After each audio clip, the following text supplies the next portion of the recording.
Students, in this video, I am going to discuss two theorems. One is this. First theorem is, the statement says if a function f of x is continuous in closed interval ab, then it attains its supremum and infimum at least once in ab. मतलब if function continuous अगर होगा तब वो supremum और infimum जो है attain करेगा at least once in this interval A B. कम से कम एक बार अटेन जरूर करेगा मिनी सुप्रीमम और इन्फीमम. फाइन. ऐसा नहीं होगा कि इस इंटरवल में वो सुप्रीमम को अटेन ना करे या इन्फीमम को अटेन ना करे. That attains its supremum and infimum at least once, may be more than that but at least once in a b. So we have to prove this. I hope you understand the statement. So how to prove this? We will prove this with the help of boundedness. So how to prove this? So since f of x is continuous in AB, so obviously we have already proved that if function is continuous in closed interval AB, then this is function should be bounded. So f of x is bounded in closed interval AB. Fine. Now suppose this function has supremum and infimum. Say capital M and small m. Let m, capital M and small m be the supremum and infimum of f in AB respectively. So here this m or small m, they are the supremum and infimum in AB. Now they may or may not be. They may, that means there exists some point AB or may not be in AB, so that the functional value will be f of that point is equal to capital M, or in short you can say that this m or small m may or may not be in AB. They are supremum and infimum. For example, you just understand this concept with the help of this example. Suppose this here. Suppose we have this function f of x is equals to x. This first, to understand this example you will clearly understood this. What is the meaning? F of x is equal to x, where x is in between 0 and 1. Fine. So this is basically the line. This line 0 to 1. What is the supremum of this function? Attains at this point. What is the infimum? Infimum is nearby here. Fine. So supremum is 1, this point, and infimum is 0. Supremum is this 1 and infimum is 0. This supremum attains at this point 1. So f of 1 is 1 and this infimum is 0. F of 0 is 0. But in fact the interval is this.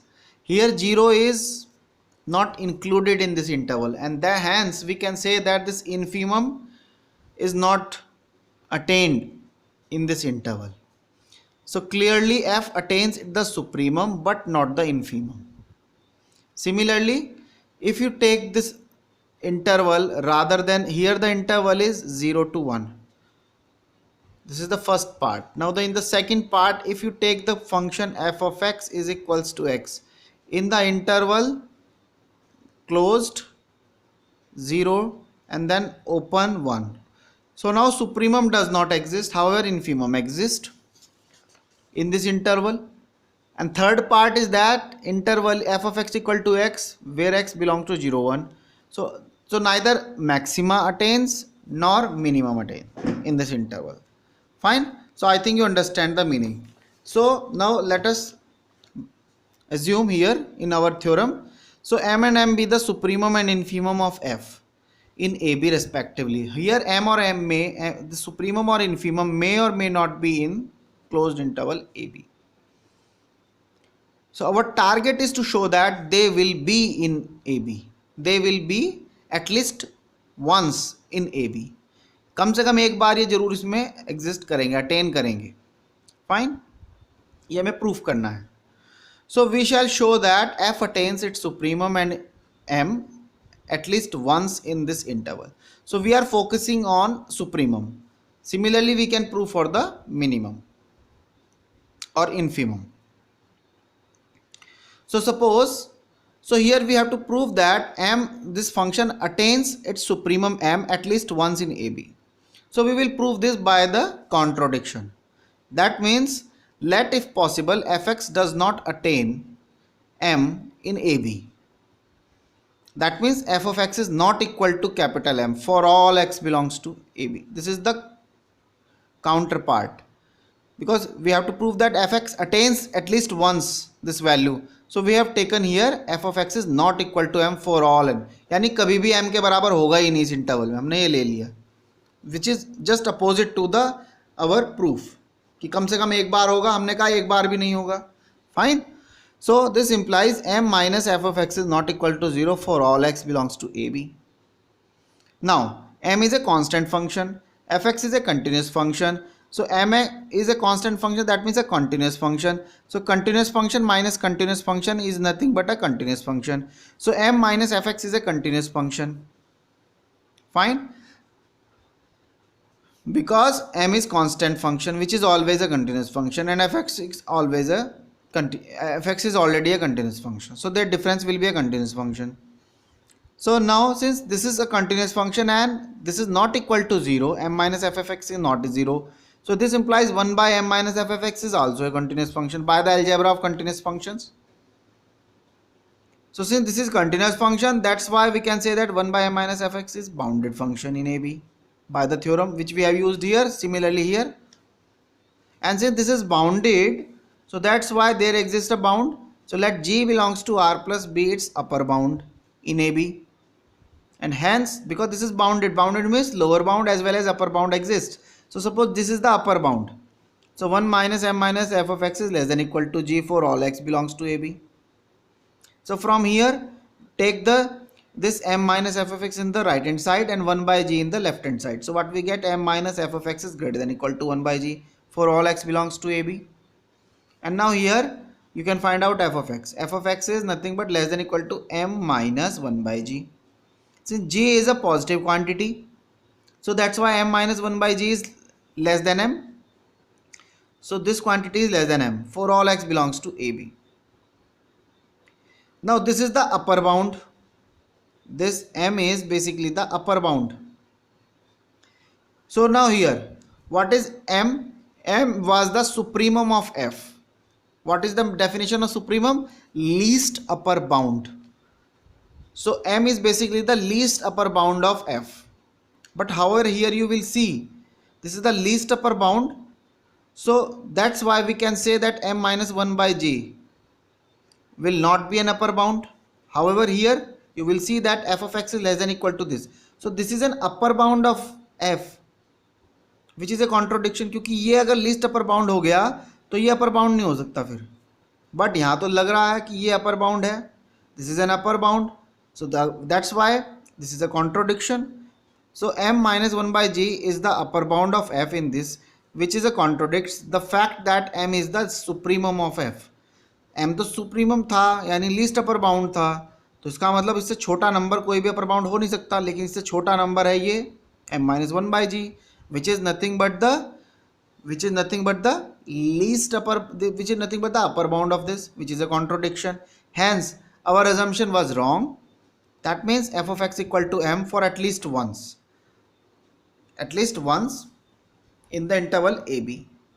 So half of the part is over. Similarly, we can show that f attains its infimum at least once in AB. Fine. So this is the proof of this theorem. And we have already taken this example earlier before starting the proof. So the above theorem need not be true if the interval is not closed. So here the example, here we have taken semi-open, semi-closed interval, and this the meaning is shown, the meaning of this theorem is shown here.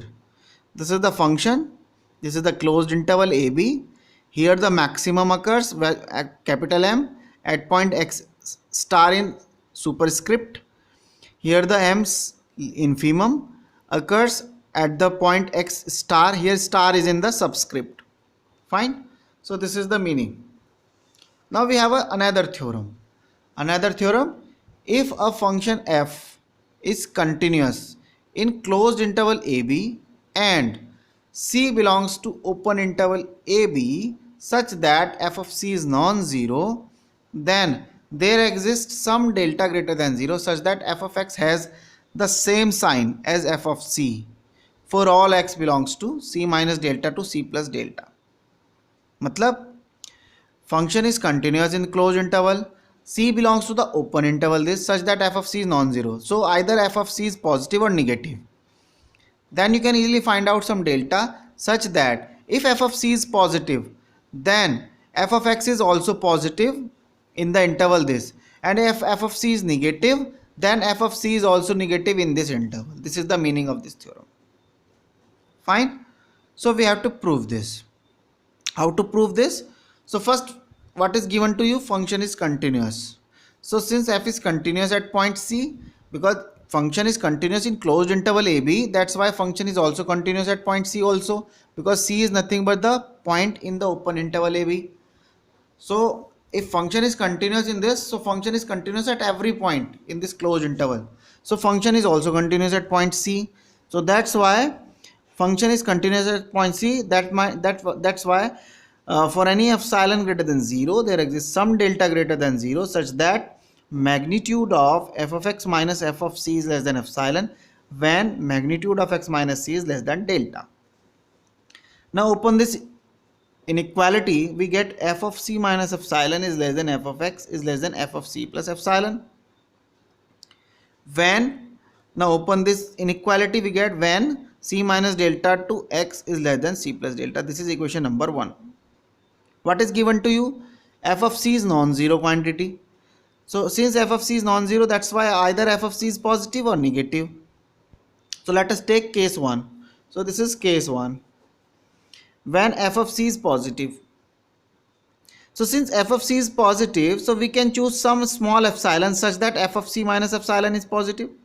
अगर f of c positive रहा होगा तो you can choose a very small epsilon such that कि उस epsilon को subtract करने के बाद भी f of c minus epsilon की वैल्यू पॉजिटिव रही होगी. ऐसा फॉर एग्जाम्पल मान लिया f of c is 1. So you can choose your epsilon such that f of c is say 0.9. So still f of this 1 minus this 0.9 is nothing but 0.1, which is again positive quantity. So this is your epsilon, this is your f of c. So you can pick any epsilon. तो ऐसा epsilon आपको मिल जाएगा. Fine. So this is still positive value. So if you put it here in this inequality, this quantity is positive, f of c minus epsilon. So obviously f of x is positive in this interval. So this is written here. So 0 is less than f of c minus epsilon is less than f of x when x belongs to this interval. So this implies f of x is positive when x belongs to c minus delta to c plus delta. यानी f of x की value भी positive रही होगी इस interval में. अगर f of c positive था तो f of x भी पॉजिटिव रहा इस इंटरवल में. यही हमें प्रूफ करना था. Similarly the second case, if f of c is negative, then you can choose any other delta epsilon greater than 0 such that कि f of c plus epsilon is also less than 0. अगर f of c is negative रहा होगा तब भी आपको ऐसा quantity जरूर मिल जाएगी जिसमें आप एप्सिलॉन ऐड करते ही ये क्वांटिटी भी लेस देन 0. ठीक, fine. Still you can find out this. So now again from this inequality, here now the right hand side is negative. If this is negative, so f of x is also negative because f of x is less than f of c plus epsilon, which is negative when x belongs to this interval. Hence f of x is negative when x belongs to c minus delta to c plus delta. That's why when f of c is negative, then f of x minus f of x is also negative. So hence f of x has the same sign as f of c.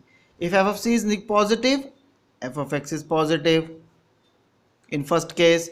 If f of c is negative, then f of x is no negative in this interval, hence having same sign as f of c for all x belongs to c minus delta to c plus delta. So this is the meaning of this theorem and this is the proof of this theorem. Fine. So now based on this we have corollary. we have corollary, because here in this theorem you will see C is some point in this open interval. However, in corollary we have taken the case when C is left hand point or C is right hand point. So we will consider these two in this corollary. So corollary number 1, if a function f is continuous at x equal to a left hand point and f of a is non-zero, then there exists some delta greater than 0 such that fx has the same sign as f of a for all x belongs to a plus delta. Fine. So we have taken the left hand point. Similarly, if function f is continuous at x equal to b, where b is nothing but the right hand point of the interval ab, and f of b is non-zero, so f of b may be positive or negative, then there exists some delta greater than 0 such that f of x has the same sign as f of b for all x belongs to the interval b minus delta to b. This here is the interval, here is b, here is a. In first part here we have taken this interval a to a plus delta. So if here is f of a is for example positive value, then in this interval function is this positive, and if f of a is for example say negative, then the negative one. So either positive or negative depending upon the sign of f of a. Fine. Similarly here in the second corollary, here we have taken f of b is not 0, so either positive or negative, for example say positive value. Then here in this interval b minus delta to b, in this interval function is also this type of pattern, positive some values, or if negative then still the negative values, all are negative values. This is the meaning. Fine. So this is the corollary. Now in the next video we will discuss about the location of roots theorem, which is very useful in numerical analysis. So we will discuss the theorem in the next video. Thank you.